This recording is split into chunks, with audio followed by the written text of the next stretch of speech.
कुछ इठलाती कुछ कह जाती, ये जिंदगी ही तो है। किधर से गुजरे थे, कहाँ कहाँ भटके थे। कुछ भिगो गए थे, कुछ छूकर निकल गए थे। कुछ रुला गए थे, कुछ बहा ले गए थे। आओ गाते हैं तराने अनुभवों की दुनिया के। नमस्कार दोस्तों, आप सबका स्वागत है national institute of social defence और ministry of social justice and empowerment, government of India, media for community foundation Nai Delhi और पीपल्स इनिशिएटिव लखनऊ के संयुक्त तत्वाधान में वरिष्ठ नागरिकों द्वारा प्रस्तुत इस खास कार्यक्रम श्रृंखला अनुभव लखनऊ में, जिस प्रोजेक्ट को कंसीव और डिजाइन किया है डॉक्टर आर श्रीधर, श्री आलोक वर्मा जी और श्री अरविंद नारायण मिश्रा जी ने। रेडियो कोऑर्डिनेटर हैं अरविंद नारायण मिश्रा जी और प्रोडक्शन कोऑर्डिनेटर हैं कुश त्रिपाठी। दोस्तों, कार्यक्रम में प्रवेश करने से पहले मैं एक बार आपको एक टोल फ्री नंबर बताना चाहूंगी जो हमारे सीनियर सिटीजन्स की मदद और सपोर्ट करने के लिए है। आप इस नंबर का इस्तेमाल सुबह 8 बजे से रात 8 बजे के बीच में कर सकते हैं। यदि आपको किसी प्रकार की मदद और सपोर्ट की जरूरत है तो आप इस टोल फ्री नंबर 14567 पर कॉल कर सकते हैं। एक बार फिर से नंबर रिपीट कर देती हूँ, आप चाहें तो इसे नोट भी कर सकते हैं। 14567। इस नंबर पे doctors, hospitals, old age homes से लेकर लीगल गाइडेंस, इमोशनल सपोर्ट और बुजुर्गों के शोषण के केस में डायरेक्ट इंटरवेंशन और निराश्रित बुजुर्गों को रेस्क्यू कराने तक सभी प्रकार के सपोर्ट के लिए कॉल किया जा सकता है। अब आइए दोस्तों, बढ़ते हैं कार्यक्रम की ओर। मैं हूँ तृप्ति और ये कार्यक्रम आप तक लेकर आ रहे हैं अनुभव लखनऊ। नमस्कार मित्रों, अनुभव के इस मंच में एक बार फिर आपका स्वागत है। और जैसा कि हम चर्चा करते रहते हैं कि जो हमारे ऐसे युवा साथी जो जीवन के 60 बसंत देख चुके हों या 65 बसंत देख चुके हों, लेकिन मन से वो आज भी ऊर्जावान हैं, युवा हैं, रचनात्मक दृष्टि रखते हैं, कुछ करते रहते हैं अपने लिए, समाज के लिए, देश के लिए। सुधा जी आज हमारे बीच में, सुधा शुक्ला जी, जो लंबे अरसे तक पत्रकारिता से जुड़ी रही हैं, रचनात्मक लेखन से जुड़ी रही हैं, कहानियां लिखती रही हैं, कविताएं लिखती रही हैं। और ये जानना भी दिलचस्प है कि तमाम पारिवारिक जिम्मेदारियों के साथ साथ उन्होंने ये सारी जिम्मेदारियां बखूबी निभाई, बहुत अच्छी तरह से निभाई। सुधा जी, आपका स्वागत है आप अनुभव के इस मंच में। कुछ हमें आप अपने बारे में बताएंगे? नमस्कार जिग्ना साहब, आप रेडियो दूरदर्शन वाला मामला भूल गए? नहीं, मैं कहाँ भूला। 13 साल दूरदर्शन कंपेयरिंग और रेडियो समीक्षा तो भी मैंने की है। नहीं, मेरा जो सामने आता है उसको देख लेती हूँ बकायदा कि क्या आया और हम ठीक है, क्या कर सकते हैं, इससे निपट लेंगे। बीमारियों का और मेरा बड़ा पुराना दोस्ताना है। मेरा बड़ा बेटा हुआ, 45 साल उम्र टच उसकी हो गई है और उतनी दिनों से मुझे एलर्जिक अस्थमा है। और आपको पता होगा कि हम जब पत्रकारिता करते थे स्वतंत्र भारत में, तो मेरे पर्स में एक बेटनीसॉल, एक डेरिफाइलिन और एक सिरिंज, इतनी 3 मैं रख कर चलती थी, क्योंकि दिन भर में कब जरूरत पड़ेगी। और महीने में 1-2 बार अस्पताल में पहुंचती थी, फिर आज के आधे घंटे आराम करके काम में लग जाती थी। मैंने एक बहुत पहले कविता लिखी थी, ये हरी नीली पीली गोलियां, यही सब हमारी हैं सखियां, इनसे दूर क्या जाना, ये हमारे साथ चलेंगे। जब जितनी चलती है उतनी चलेंगी, जो छूट जाएंगी वो छूट जाएंगी, बहुत अच्छे, और जो आ जाएंगे उनसे प्यार करेंगे। अखबार से मेरा नाता छूट गया था 2000 में। फिर मेरी तबीयत बहुत ज्यादा खराब हो गई थी 3-4 साल पूरी अस्थमा की वजह से। तो उस बीच बिल्कुल बिस्तर में मैं रही जब तक ये दिल्ली में थे और छोटा बच्चा मेरा पढ़ रहा था। ये छोटा बच्चा भी चला गया। उसके बाद जब स्वस्थ हुए तो मुझे माखनलाल चतुर्वेदी पत्रकारिता पुस्तकालय से 3 बार फेलोशिप, पहली मिली महिला पत्रकारिता उत्तराखंड और उत्तर प्रदेश की महिलाओं के बारे में, वो प्रभास प्रकाशन ने छापी है। दूसरी मिली जो स्वर्गीय स्वनामधन पंडित योगेंद्र त्रिपाठी जो हमारे स्वतंत्र भारत के पहले संपादक थे, जिन्होंने 15 अगस्त 1947 को स्वतंत्र भारत निकाला, सूत्रपात किया था। हाँ, उसके बाद अशोक जी जो दूसरे संपादक हुए, उनके बारे में। उसके बाद हमने अपने बच्चों की शादियां करनी शुरू कर दी। जैसे ये दिल्ली से लौटे वैसे ही करी, भगवान की दया से बढ़िया हम मिल गई हैं। कल मेरे बच्चे का मेरी एनिवर्सरी थी, 18 साल हो गए शादी के। वाह वाह वाह, बधाई हो आपको। हाँ, तो सुधा जी ये बताइए कि ये जो जीवन की जटिलताएं हैं, जो लोगों को क्यों बोझिल लगने लगती हैं उम्र के साथ, उनको लगता है कि तो जीना एक पहाड़ हो गया है। हाँ, होता है, खासकर औरतों के लिए बहुत होता है।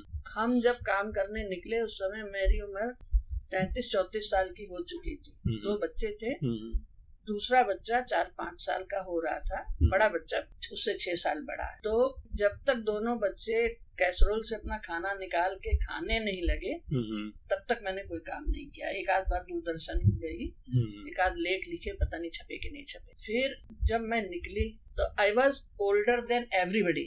जो हमारे साथ जितने हिंदी अंग्रेजी किसी भी पत्रकार उससे पत्रकार से काम कर रहे थे वो सब लगभग हमसे छोटे थे। 1-2 लोग थे जिनको और कुछ नहीं मिला तो बड़ी उम्र में उन्होंने काम किया, और लेकिन अधिकतर हमसे छोटे थे। लेकिन हमारे अपनी बड़ाई कर लूं, हमारे आने से सबसे बड़ा फायदा क्या हुआ कि जो अंग्रेजी पत्रकार थे उनको हम लोग ने बिल्कुल नो लिफ्ट कर दिया, और वो हमारे साथ आने लगे, पायनियर और टाइम्स ऑफ इंडिया दोनों के। वरना वो लोग हम लोग को कुछ सोचते, हिंदी पत्रकारों को बिल्कुल कुछ भाव नहीं देते थे। अरे अब ये अरविंद नारायण मिश्रा जी गए हैं, ये हम पहले हिंदी पत्रकार थे जिनको ये बड़ी इज्जत देने लगे और कभी कभी डरने भी लगे। अब वो वो बातें होती रहती है। लेकिन वो घड़ी जो 15-15 साल की बहुत कठिन, क्योंकि हमारी सास घर में थी, ससुर का निधन हो चुका था, नंद घर में थी, देवर नौकरी करने चला गया था। तो इन्होंने बड़ा कष्ट करके अपनी नंद की बहन की शादी वादी की। अच्छा, सास खुद हिंदी की लेक्चरर थी और गांधी जी के साथ रही थी, लेकिन उनका सोचना काफी कुछ ये बाकी लोगों को देख के लगता था कि मैं सास जैसी रहूं। और उन्होंने बहुत अपने जमाने में से बहुत आगे थी, गांधी जी के साथ रही। वर्धा में उनको कपड़ा बिनना आता था, कपड़ा सिलना इतना अच्छा सिलती थी। Painting J school of art की उन्होंने की, वाश पेंटिंग जो अब मिलती नहीं है वो करती थी, सब सिलाई करती थी, धुनाई कर लेती थी, सब कुछ बिनाई उनाई सब कुछ कर लेती थी। नहीं, वो जो ये प्रशिक्षण शिक्षिका भी थी तो उनका तो सोच बहुत ही व्यापक, सिखाया गया था वर्धा में, उनको व्यापक था। लेकिन पता नहीं क्या कारण था कि हमारे साथ ही, क्योंकि हम लोग ने प्रेम विवाह किया था, हो सकता है यही सबसे बड़ा कारण हो। कुछ भी हो, हम हो सकता है हम गलत ही समझ रहे हैं, वो कुछ और चाह रही हो। वो मतलब उनको लगता था कि मैंने जो अचीव किया दैट इज बेस्ट, तो ये क्या कर लेगी, ये बहुत बीमार है, पतली दुबली सी है, खिसियाई सी है, तो ये कुछ अचीव नहीं कर पाएगी। और आप मजेदार लगेगा, मैंने साइकोलॉजी क्लिनिकल साइकोलॉजी की है। अरे वाह। हिंदी थी मेरी बीए में, हिंदी संस्कृत बीए में थी, मास्टर्स मेरी क्लिनिकल साइकोलॉजी में है। अच्छा। हाँ, तो हमारा फायदा, हमको अखबार वालों को ज्यादा फायदा होता था, हमें मजा आता था कि हमको पता चला संगीत, नाटक, नृत्य और फैशन, प्रवचन के साथ ये महिलाओं वाला हिस्सा मिल जाता था। वुमेन्स स्टडीज का जो ये आईटी वाले करते, एशिया का जो इन्होंने सबसे बड़ा सम्मेलन किया था, वो मैंने इनके लिए कवरेज किया था। अच्छा, लोग उस समय भी और अभी भी बहुत तो फर्क नहीं आया है। उस समय अधिकतर महिलाएं क्या होती थी, अफसरों की महिलाएं स्कूलों में काम पा जाती थी, अखबारों में तो कम काम पाती थी, लेकिन फिर भी कुछ पाती थी। तो उन लोगों को लगता था कि ये लोग जो ही नाम कमाने और घूमने फिरने के लिए आ जाती थी। एक बार हमारा बहुत बड़े पत्रकार संपादक जी, उनसे झगड़ा हो गया, तनख्वाह नहीं मिली थी। हमने कहा सर हमको तनख्वाह नहीं मिली, तो बोले अरे आपको पैसे की क्या जरूरत है, आपके पति तो इतने बड़े अफसर है। हमने कहा सरकार सर आवारागर्दी मेरा शौक नहीं है। ठीक बात। मैं यहाँ अपने बच्चों की पढ़ाई के लिए कमाने आती हूँ और तनख्वाह मिलेगी तो हम काम करेंगे। ठीक बात। और ये तो एक आपके हो गया, लेकिन जो आजकल देखा जा रहा है कि घर घर में जो है ये जो जनरेशन गैप वाला इशू है, खासतौर पे सास बहू या बेटी माँ, मुझे लगता है कि ये बहुत बड़ा इशू नहीं होना चाहिए और इसके कुछ विकल्प हैं। आपको क्या लगता है? अब हमारे घर में इनका बहुत बड़ा हाथ आलोक शुक्ला का, और हमने जो कष्ट उठाए, हमारा पहला नियम है कि वो मेरी बहुओं को नहीं होना चाहिए। बहुत बड़ी बात। सबसे पहला हम हम जब तक नौकरी करते रहे 24 घंटे की, हमारे यहाँ मेहरियाँ शायद ही कभी रही। झाड़ू पोछा बर्तन कपड़ा खाना बना के मैं रख के उसके बाद नौकरी करने 12 बजे जाती थी, और 12 बजे अगर जल्दी लौट आई बीच में तो रोटी बना जाती थी। नहीं, मेहरी का रोटी मेकर मैं खरीद के लाई पहली तनख्वाह से कुबेर टाइम की। अच्छा। कि हम आटा सान के जाएंगे और बच्चे डाइनिंग टेबल पे रोटी मेट कर खा लेंगे।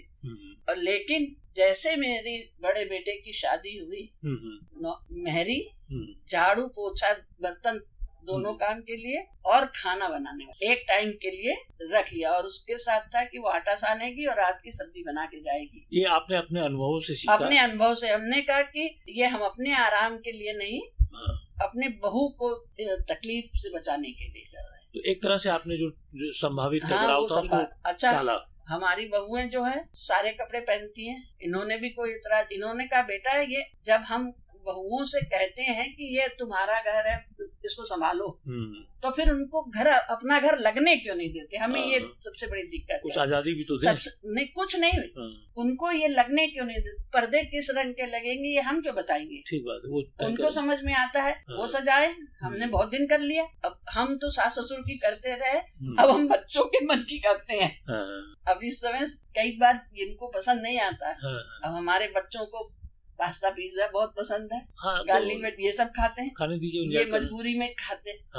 लेकिन मैं तो बहुत पसंद से खाती हूँ। वही मतलब थोड़ा सा आप आगे बढ़े, थोड़ा सा हम आगे बढ़े। नहीं, हम स्वाद से खाते हैं, खुशी से खाते हैं, बल्कि कह के खाते हैं कि आज ये मंगा लिया जाए। तो और जो हमारे सीनियर सिटीजन है जो इस कार्यक्रम से जुड़े रहते हैं, उनको आप कुछ टिप्स दीजिए कि रिटायरमेंट के बाद कैसे खुश रहें। एक पिक्चर आई थी मराठी, माधुरी दीक्षित की, बकेट ऑफ लाइफ। अच्छा, बकेट ऑफ लाइफ। आपने सुना होगा, पता नहीं देखा कि नहीं देखा। मैंने देखी है। अच्छा। मैं मराठी फिल्म देख लेती हूँ और समझ भी लेती हूँ थोड़ा बहुत। उसमें ये था कि आप मतलब औरतों को अपनी इच्छाओं को बकेट में डालना नहीं चाहिए, बकेट से निकाल पूरा करना चाहिए। तो अब मैं जब तक नौकरी करी हूँ पूरे टाइम साड़ी ब्लाउज पहन के निकलती थी घर से। आपको याद होगा, कभी भी सलवार शायद ही कभी पहनी होगी, बहुत कम। और उसके बाद में से साड़ी पहनी ही नहीं है। अब घर में गाउन पहनते थे, अब आजकल टी शर्ट और पजामा और 3/4 पहनते हैं। जीवन समय के साथ बदलना चाहिए। बच्चे ले आते हैं, पहन लेते हैं। एग्जैक्टली, मैं इसी बात पे आ रहा हूँ कि एक दूसरों की भावनाओं का सम्मान करना। अच्छा, जैसे आपने कहा कोई चीज पसंद आई, कोई चीज नहीं पसंद आई। खाने में होता है, खाने में और बनाने में। तो बनाने वाली तो दूसरी है, हम न वो है ना हम है। तो हम कह देंगे कि भाई मिर्चा कम डालो, उनको चाहिए मिर्चे वाली, तेज मिर्चा। वो लहसुन प्याज नहीं खाती एक जनी। अच्छा। तो जब वो आती है तो उसको कह देते हैं कि इसको अलग दलिया में रख दो, इसको छूना मत जब तक वो कहे ना। तो वो उसने एडजस्ट कर लिया, क्योंकि वो टूरिंग जॉब में थी। प्याज खा लेती है, रसेदार पिसी हुई पकी हुई प्याज खा लेती है। अच्छा। इतना उन्होंने कर लिया। दाल में मिर्च का छौंका हमारी दाल के बाद लग जाता है। अच्छा, ठीक बात है, बेस्ट तरीका है। ख्याल वो पूरा करती है।